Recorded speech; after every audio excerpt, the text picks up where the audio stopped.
for windmills. It has been used for solar panels, and it has done nothing to increase the potential relative population density. In fact, the R&D in pot, solar panels, and windmills has lowered the potential relative population density of the planet. Not only has it done that, it has not honored the past, it has not honored the present, and it has not honored the future. With all that said, where does the view of man stand in R&D? Who takes advantage of research and development? Well, the only people who are going to take advantage of research and development come from the American system of political economy. I'm going to be talking about Henry Carey and John Lord Hayes, one of the best two political economists of the post-Civil War era in the United States. Well, for the world. Victor, can we go to slide 2, please? Okay. So Henry Carey's talking about association. Man, the molecule of society, is the subject of social science. In common with all other animals, he requires to eat, drink, and sleep. But his greatest need is that of association with his fellow man. Okay, so Henry Carey is saying man is the molecule of society. He's not saying a deer, a raccoon, an alligator, a dog, or a cat. They're low life forms, right? They have no capability to associate. And what is associating? That's combination of effort, combination of action. Only man can do that.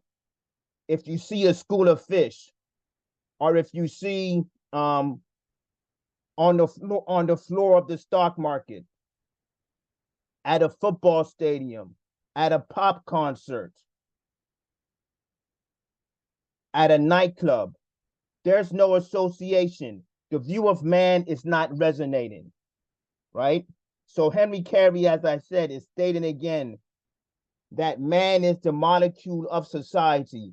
How do we have man flourish? We're going to need research and development.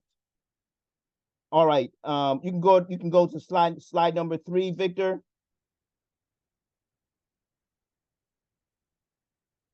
Henry Carey states, created in the image of his maker, he should participate in his intelligence, but it is only by means of ideas that he can avail himself of the faculties with which he had been endowed. And without language, there can be no ideas, no power of thought. Okay, so Henry Carey is stating that man participates in the creator's intelligence.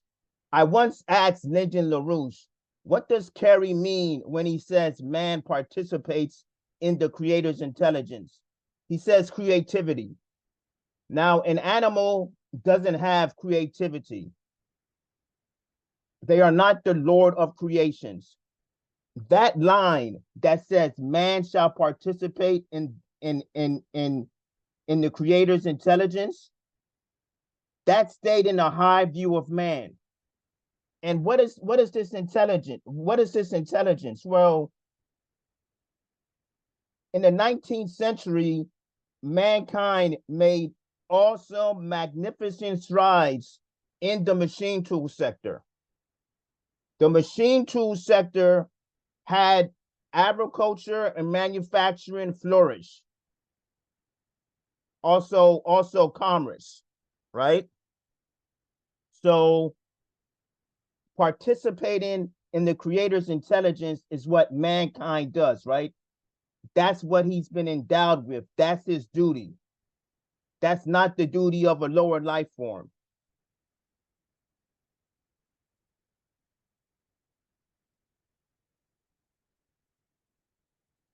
All right.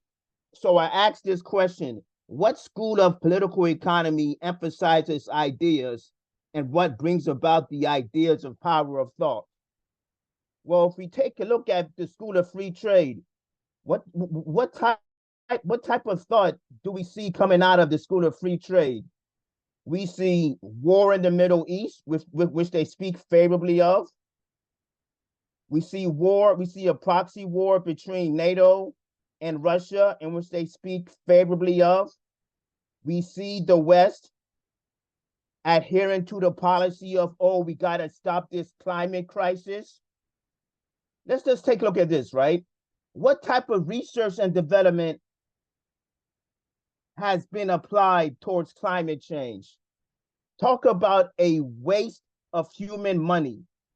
Talk about a waste of human effort, right? We don't have the creator's intelligence to study climate change. That's just not going to go. That's not going to do it. Can you go to the next slide, Victor?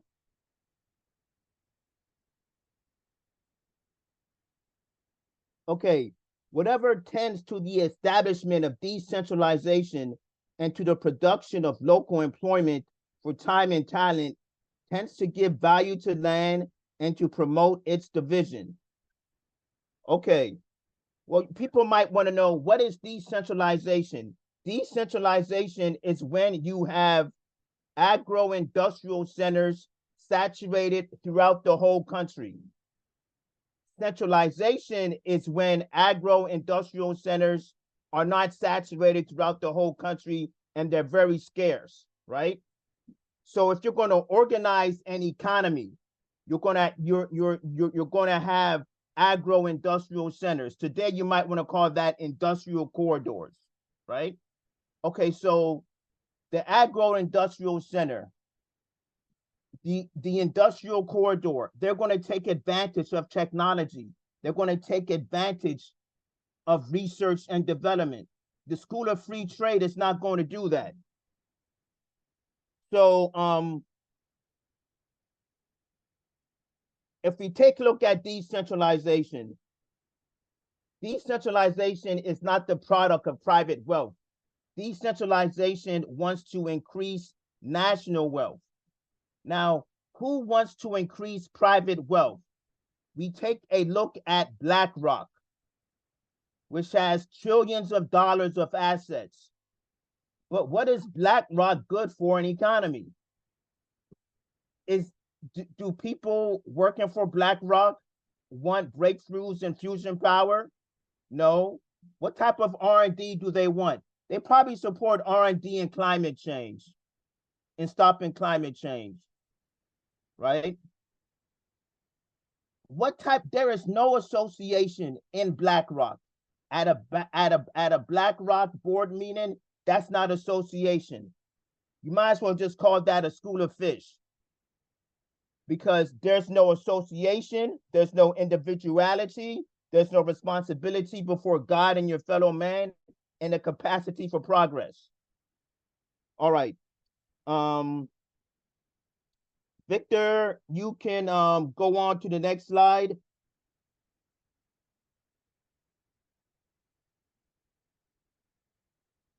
Okay, now we're going to go with individuality. This is the second distinction between man and the beast.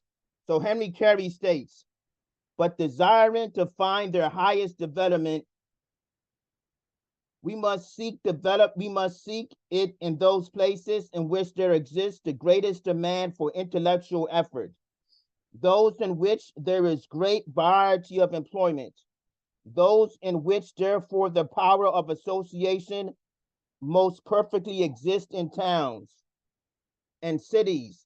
That should be the case. It's perfectly in accordance with what is everywhere observed. Okay. So Henry Carey is saying, when you have individuality, that's where you have the highest development, right? Okay. Do we find the highest development at a pop concert, at a football game, at a basketball game, on the floor of the stock market, at a nightclub,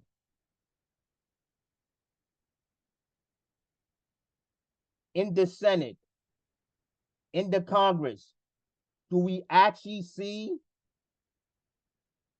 the highest amount of intellectual effort? We don't see it, right? So research and development is supposed to have or utilize the highest amount of intellectual effort. And we do not see this in the present US economy, our Western economy. And Henry Carey is saying what he's saying about individuality, right?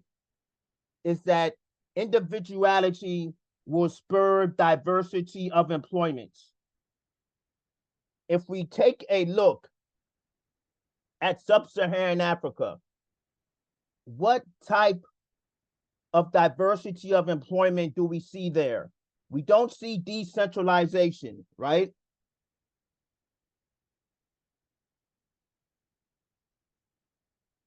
All right.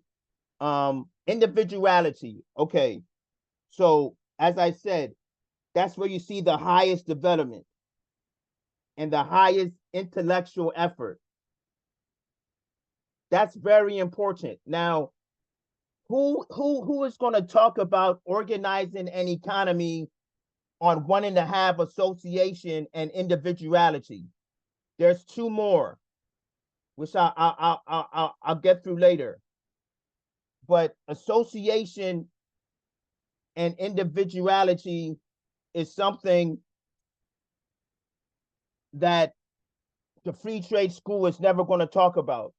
They're going to talk about private wealth. They're not going to talk about national wealth. If they wanted to talk about national wealth, they would have to have a completely changed concept of a view of man. And they wouldn't call developing new strains of pot trying to create a more powerful solar panel or better windmill. That's not research and development. That's black magic. Okay, next slide, Victor.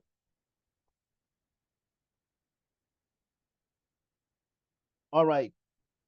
The greater the variety of employments, the greater the demand for intellectual effort, the more dissimilar become the demand for the intellectual effort, the more dissimilar become the parts, and the more perfect becomes the whole, as may readily be seen on comparing any purely agricultural district with another in which agriculture, manufactures, and commerce are happily combined. Difference is essential to association. So Henry Carey is stating there's a difference between a solely agricultural economy compared to an agricultural, manufacturing, and commerce economy, right? One of those economies is going to have research and development flourishing. One of those economies are going to have decentralization. One of those economies are going to have association and individuality. An agricultural economy is not going to have that.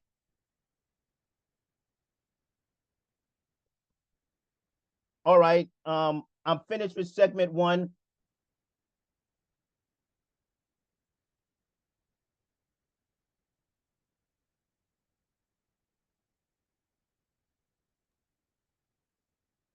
Thank you so much, Neil.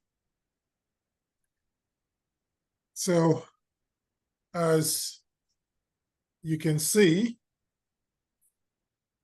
the level of discourse that you can come to expect on this show going forward is what Neil just established in that exposition. Most of the quotes that you saw Neil using came from Henry C. Carey's seminal writing on the subject of political economy. It's in 58 textbook on the principles of social sciences. One of the things we're hoping to do with this program is to encourage, or perhaps maybe to create a renaissance of interest in Henry C. Carey's writings. One of the things that you will see in the next segment is that Henry C. Carey had a huge following not just in the United States. Neil has done a phenomenal job just digging through the archives and finding just dozens and dozens of proponents of the American School of Political Economy who took the intellectual authority from the writings of Henry C. Carey. But this was way beyond the United States. He's going to talk about Lord B. Hayes. He's going to talk about, at some point, Frederick List and those circles beyond Germany into the Meiji Restoration in Japan, into the circles of Sun Yat-sen in China, into the circles of, I believe, Alexander in Russia, around the research and development industrial focus of what was then known as the American system of political economy. So that's just a taste of more to come. In the interim, we're kicking things off. Some of the action items that I will put out there, go check out our website. There's a lot of reference material that you can start sinking your teeth into. One of the things we want to establish on this show is that whatever idea we're sharing is all fact-based. We want to back it up, so you can go to our blog, our portal, check out some of this reference materials, join the conversation, spread it with your friends and neighbors, and let's get the debate going. So now let's refocus. I'm going to bring Neil back for his the second section of his exposition, where he's going to go deeper into how this distinction in the view of man between the proponents of the American school and the proponents of the British school is reflected in the subject of research and development. Over to you, Neil.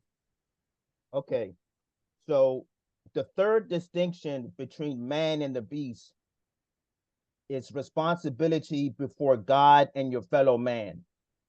Now, this notion of responsibility before God and your fellow man, Henry Carey says this is a distinction between man and the beast. But if you have responsibility before God and your fellow man, you must also want to honor the past, honor the present, and make way for a future. As in, develop mankind enough to the point where he's able to change the future and to make the future beneficial for civilization. The School of Free Trade doesn't talk about that. The School of Free Trade talks about private wealth. People who are interested in private wealth, like BlackRock, are not concerned with doing proper research and development, because proper research and development, like in the space program, was for the future. It was saying we are responsible for our fellow man. And Henry Carey, we'll read Henry Carey, what Henry Carey has to say. Victor, okay, we have the quote. All right. Individuality and association are needed for responsibility. Okay. With every step towards individuality, always the result of increase in the power of voluntary association, men learn more and more to appreciate their severe responsibility towards society at large and towards their creator, for the careful preparation of their children, for performance of their duties to both. Man has duties towards his creator and also towards his fellow man, right? If one can't see that mankind wants to shape the future to honor God and your fellow man, you're not interested in the general welfare, right?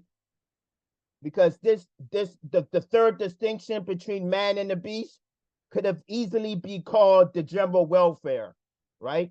But we will call it responsibility before God and your fellow man, because in order to show responsibility before God and your fellow man, you need to see association and you need to see individuality. So you have association and individuality and responsibility towards man and God, as in promoting the general welfare. Okay, so we have a meeting for NATO, a meeting for the G7. Are those meetings going to promote responsibility before God and your fellow man? Hell no. They have no care at all in promoting the general welfare. We can throw in BlackRock. We can throw in Wall Street. They don't want to take any type of responsibility for their fellow man. They say, well, I'm just concerned about my family. No, you have to be concerned about responsibility before God and your fellow man, right? Because the Creator has endowed man, and the first commandment that's only used by protectionists, not by free traders. Be fruitful, multiply, replenish the earth, and subdue it. Only protectionists have used that line, and Henry Carey was one of them that did it. The others that did it was Ezra Seaman, William Elder, and Sir Archibald Allison of England. All right. You can go to the next you can go to the next quote, the next slide, Victor.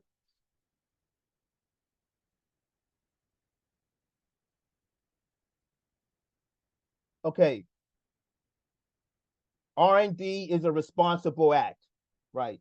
So Henry Carey says he thus becomes more individualized with great increase in the feeling of responsibility, both for himself and his children, and the disposition for combination of efforts with those of his fellow men, whether for the purpose of increasing the productiveness of their common labor or for administering the affairs of the community of which he is a part.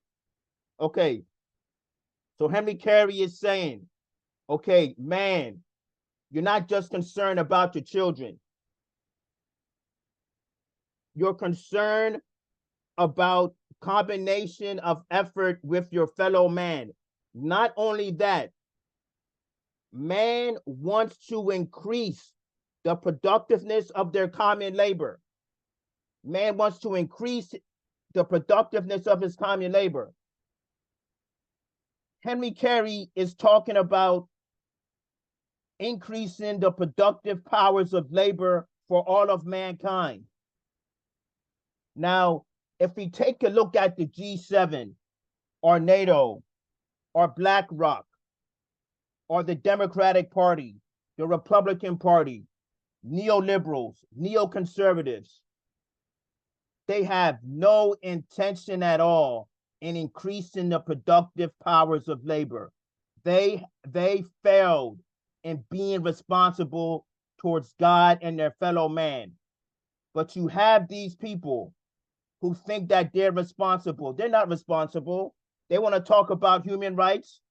What about having responsibility before God and your fellow man? What about making sure that fusion power is created in this century or before 2050? What about that? Right? The present system of free trade, which is hegemonic, is not going to touch fusion power. The reason why they're not going to touch fusion power, they have no commitment to the general welfare, which is essentially no commitment towards research and development and no commitment towards being responsible before God and your fellow man. Okay, so I've spoken about association. I've spoken about individuality. I've spoken about responsibility before God and man, general welfare. Now I'm going to speak about the capacity for progress. Victor, can you put up the next slide?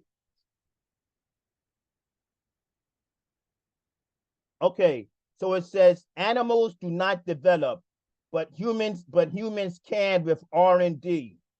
Okay, the hare, the wolf, the ox, and the camel. The hare, the wolf, the ox, and the camel are the same as those that existed in the days of Homer, or in those of the monarchs of Egypt. What's Henry Carey saying? He's saying that these low life forms have not developed. They have no idea what it is to willingly increase their potential relative population density, a term that LaRouche put out in the 1970s, right? So this capacity for progress is what human beings have. Animals don't have it. Human beings are the internally developing species. If someone wants to tell you that a lower life form like an octopus can develop like the human being, they're blatantly lying, right? They are showing no commitment towards doing the beautiful. They're showing no commitment into seeing that mankind has association, individuality, and responsibility before God and your fellow man, right? These three you need to have successful research and development, right? But we have a fourth one, which I already stated, capacity for progress. So there's four, right? These are the four distinctions between man and beast. All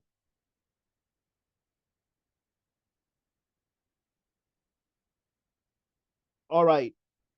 Victor, can you go to the next slideshow, please? The next slide.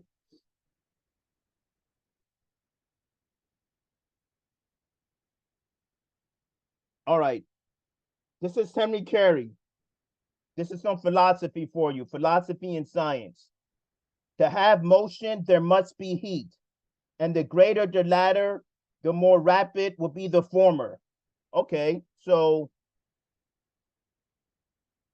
heat. Henry Carey calls association heat. Animals do not have association, right? So animals are incapable of generating heat, right? And what's the motion? The circulation of currency in a economy. In a physical economy, the circulation of the currency is magnificent. But in a economy that's geared towards free trade, where's the heat?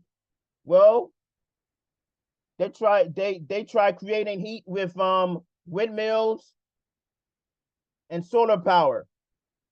Good luck with that. That's not going to increase the energy flux density of an economy. It's not going to increase the potential relative population density of an economy. And let's just focus on this one more time. To have motion, there must be heat. And the greater the latter, the more rapid will be the former. No one talks about this in political economy. The free traders certainly don't talk about it. Why don't they talk about it? The reason why free traders do not talk about the concept of you need heat to generate motion is because they don't see mankind as human, as a lord of creation. They don't say, okay, man has responsibility before God and his fellow man. The way that he implements this is to be fruitful, multiply, replenish the earth, and subdue it. Right? Free traders never spoke about that verse in Genesis. If they spoke about that verse in Genesis, they will automatically see that laissez-faire was invalid because laissez-faire is not going to create motion in the economy. Laissez-faire is not going to have currency circulate. Laissez-faire is not going to have domestic commerce, right? Before you can get domestic commerce, you're going to need association. And Henry Carey calls association heat, which creates the motion. Okay, Victor, the next slide.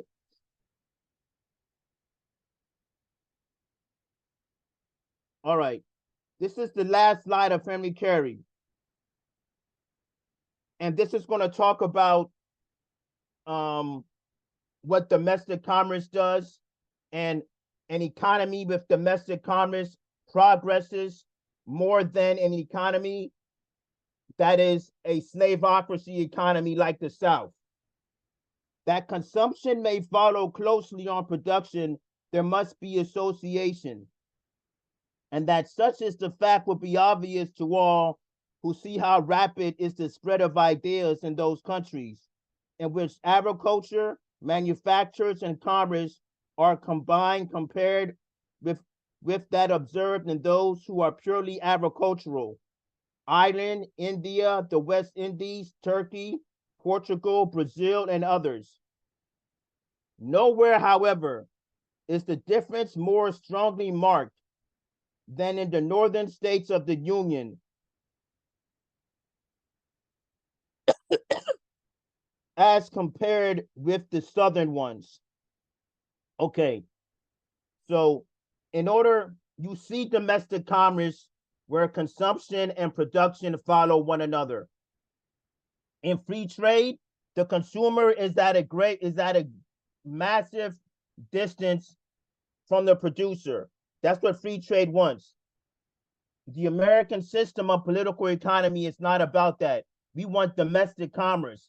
And to have domestic commerce, you need to have an organized economy, and an economy that has association, individuality, responsibility before God and your fellow man, and capacity for progress, right? Henry Carey is stating that the agriculture, manufacturing, and commerce, the harmony of interest economy, has the most progress. Meanwhile, the agricultural nations like Ireland, India, the West Indies, Turkey, Portugal, and Brazil, they're not making progress. But Henry Carey goes a step further. He says, you see the greatest discrepancy between progress and no progress between the North and the South of the United States. But I have a question. You know, you Victor, you heard of this statement called "Cotton is king." If cotton is king, how come Henry Carey is saying that the South had an economy like Ireland, India, the West Indies, Turkey, Portugal, and Brazil? Henry Carey is stating that the economy of the South did not create association, individuality, responsibility before God and your fellow man, and capacity for progress. The Northern economy did that. And why did they did that? And how did they did that? They had a culture of the American system, which was missing in the South. And the British never wanted to see the South develop. They never wanted to see the United States of America have a productive economy, which we developed, which has now been destroyed, right? The United States of America is not showing a capacity for progress at this present moment. We have people more interested in abortion and pot than in the space program. How is that going to lead to progress? Being more interested in legalizing drugs and being all concerned about abortion. Stupid single issues. Stupid single issues is the best way to not have a population progress. How come we don't have fusion power, but we have confused kids? We have a culture of violence, right? This culture of violence. How is this culture of violence going to lead to any progress? Is this culture of violence, is it going to want to see a solution in the Middle East? No, they don't want to see a solution in the Middle East. This culture of violence, they don't want to see a solution in NATO versus Russia. They don't, right? So the element of capacity for progress, you have to tie that with statecraft. It's just not economics anymore. Capacity for progress has to go in the realm of statecraft, right? And Henry Carey knows this. All right, Victor, you can go to the next slide. And how much time do I have?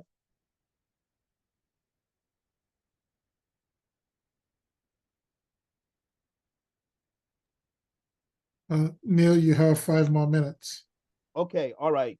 Well, 5, maybe 7 more minutes. Let's do 7. Okay, so John Lord Hayes wrote this pamphlet called American Textile Machinery. This is a brilliant pamphlet. He wrote it in 1879. It's one of the best pamphlets ever written in the United States of America, right? John Lord Hayes was a protection. He was a part of the American system of political economy, and his American Textile Industry, American Textile Machinery pamphlet is a work that cannot be compared to another work, because he's the only one that made a giant effort to say we wouldn't be here without the machine tool sector. So I'm gonna read the first quote. Slide number 11. Okay. The manufacture of machinery at the South to be encouraged. The South of all sections of the country can least afford to have machinery free. She needs the diversified industry of which her former system of labor deprived her.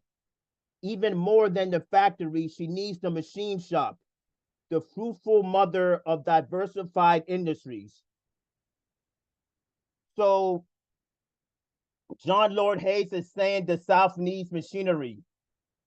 They need a machine tool sector. Did free traders ever say that? Did copperheads, otherwise known as Democrats, ever say, okay, after the Civil War, we're going to have a reconstruction policy, and the South is going to have an American system economy, and they will actually have machine tools? That has never come out of the mouth of any Democrat or copperhead. If you take a look at the Democratic Party, the Republican Party, Europeans, they're not talking about Africa needs a machine tool sector. They're not talking about places in Asia needing a machine tool sector. They're not talking about the global South needing a machine tool sector, right? They're talking about all these stupid single issues like fighting climate change. Oh, the way that you become rich is that you have free trade and you export goods to foreign countries, and you don't develop your infrastructure, and you don't develop your productive powers of labor. Okay. John Lord Hayes, he calls the machine tool sector the fruitful mother of diversified industries. You are not going to see this in the mouths of free traders. They're just not going to talk about that, because free traders are not interested in research and development. How did the machine tool sector develop? Research and development, right? We had bright minds. Are there bright minds and people wanting to find out how to stop climate change? Are there bright minds and people who want to make a better windmill? Are there bright minds and people who want more powerful solar panels? No. The next slide, Victor.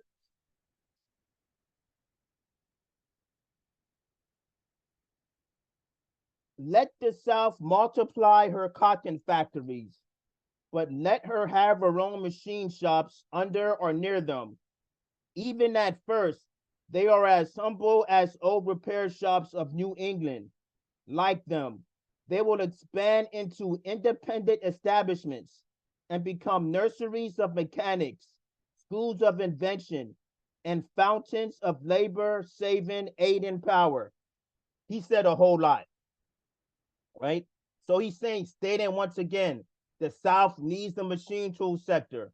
I say again, the Democrats, the copperheads, the people that believe in cotton is king, the devil himself, the British Empire, they don't have British free traders talking about, oh, the South needs a machine tool sector.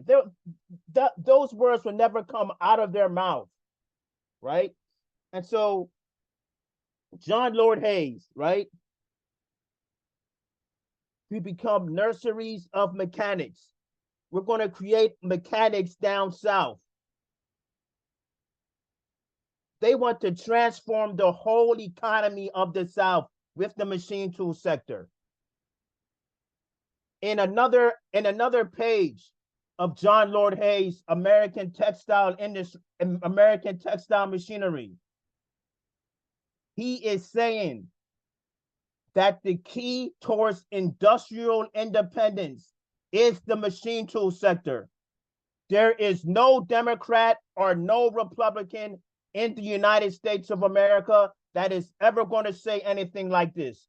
Neither are the presidential candidates, RFK Jr., Donald Trump, and Sleepy Joe. None of them are going to say anything like that because they know nothing about the American system of political economy. They are not going to have research and development take off. What are they going to have take off? They're going to have thermonuclear war take off because they don't understand the machine tool principle, right? If you take a look, what is required for massive research and development? You have to go by the four distinctions between man and the animal: association, individuality, responsibility before God and your fellow man, and capacity for progress. This is not in the Democratic Party or Republican Party today.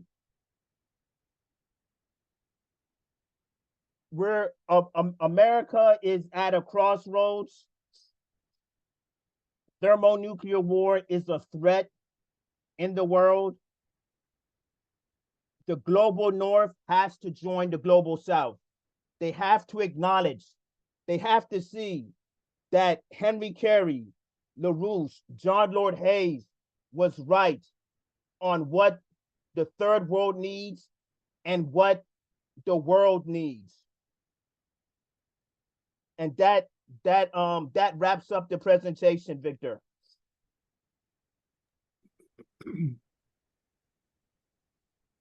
Thank you so much, Neil. That was a fantastic kickoff to this, what promises to be a really, really exciting series. I'm looking forward to the next one. If anybody's watching this, I hope you are planning to join us for the next in this series. I think that was a perfect fitting end because it really brings the essential conflict that we described at the beginning of this conversation to a very crucial historical focal point, and then I will use that as a launching pad for our next conversation. I identify that historical focal point because what Neil quoted Henry C. Carey as saying in that passage in his 1858 book, where he talks about the focus of the American system being to industrialize the South, to diversify the economy in the South, to bring the loom, as Henry C. Carey will say, right next to the gin, to bring the artisan right next to the farmer, to develop a flourishing industrial economy like you had in the northern part, especially in the Massachusetts, New England region of the United States. In 1858, and Henry C. Carey warned if this did not happen, that the country was heading to a conflict. 2 years later, Abraham Lincoln got elected as president. Henry C. Carey became his economic advisor. The South decided to secede. We had the Civil War. And beyond 1860 to 1865, after the assassination of Abraham Lincoln, the United States emerged under the leadership of the same Henry C. Carey as the most advanced industrial power on the planet within a space of 60 years. So fasten your seatbelts. It's about to get even more exciting. Neil, thank you for taking the time to guide us through that journey. We're looking forward to more of the exciting content that you're going to be sharing with us. Once again, join us, same place, same time. Our next episode is going to be exactly a month from now. So keep your eyes peeled. The announcements will go out. Looking forward to you joining us. Have a great rest of your week.